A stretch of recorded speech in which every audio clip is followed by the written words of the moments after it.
Las cuerdas vocales realmente no tienen forma de cuerdas, de soga. Lo que pasa es que son dos estructuras alargaditas que parecieran unas cuerditas en medio de la laringe y ahí es donde se modula la voz.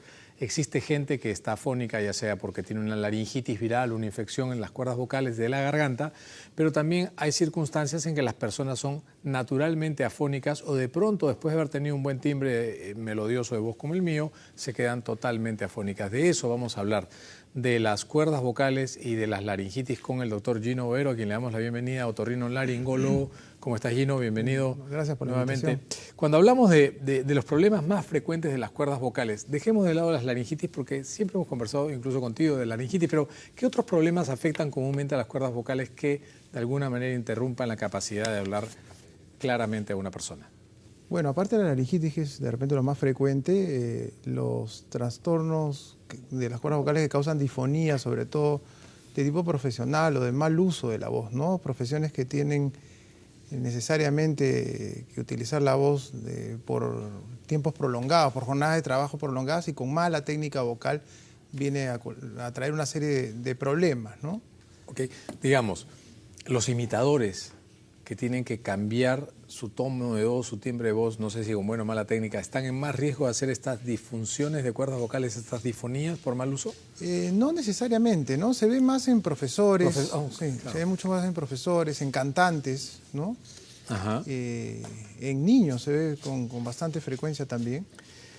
Hay niños que son naturalmente afónicos, que inclusive desde que empiezan a hablar se nota cierta afonía y tú escuchas a los papás y también son un poco afónicos. ¿Hay una herencia para algunas afonías? Bueno, el término sería disfonía. Perdón, ¿no? disfonía, sí, es correcto.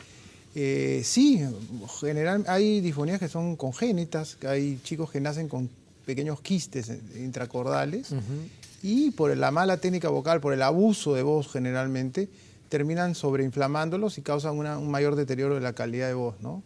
Y en estos casos, ¿qué cosa es lo que se debería hacer? Generalmente se corrige con terapia foniátrica. Son pocos los casos en niños que se operan, porque ya sean quistes o nódulos, pueden ir bastante bien con terapia foniátrica. Si cursaba un tiempo, llegaba a la pubertad, vemos de que no hay una buena resolución del tema, haciendo una laringoscopía o una estroboscopía, uno puede ahí decidir si es que requieren cirugía o no. Hablemos un poquito del famoso reflujo, el reflujo que pueden tener los niños, el reflujo que tienen los adultos. ¿Eso afecta el timbre de voz? Sí, definitivamente, ¿no? Causa un tipo de laringitis crónica el reflujo. Y no solamente es el reflujo gastroesofágico típico que diagnostica el gastroenterólogo, sino el otorrino también ve un tipo de reflujo atípico para el gastroenterólogo, porque se llama reflujo faringolaringio, ¿no? Que no tiene tantos síntomas como el reflujo gastroesofágico, pero que generalmente causa disfonía. ¿Y el tratamiento en estos casos, cuando la laringitis es crónica por este mal uso, por estas disfonías? Hay que eliminar factores de riesgo. ¿Como eliminando factores, bueno, gente que trabaja con humos tóxicos, el tabaco, ¿no? Como primera causa, ¿no?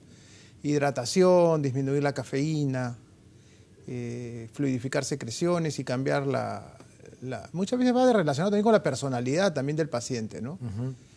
¿Hay situaciones de formación de pólipos en las cuerdas vocales, Gino?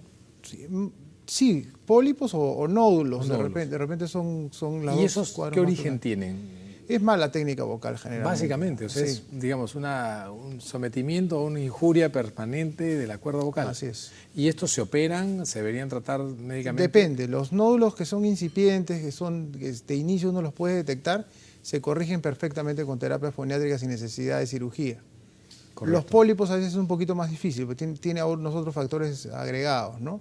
Pero siempre hay que intentar la terapia foniátrica porque al paciente tiene que convencerse que ya sea antes o después de la cirugía la va a tener que hacer de todas maneras. Entonces una pregunta que me viene a la mente de manera así muy ligera. ¿El cáncer de laringe comenzaría con disfonía?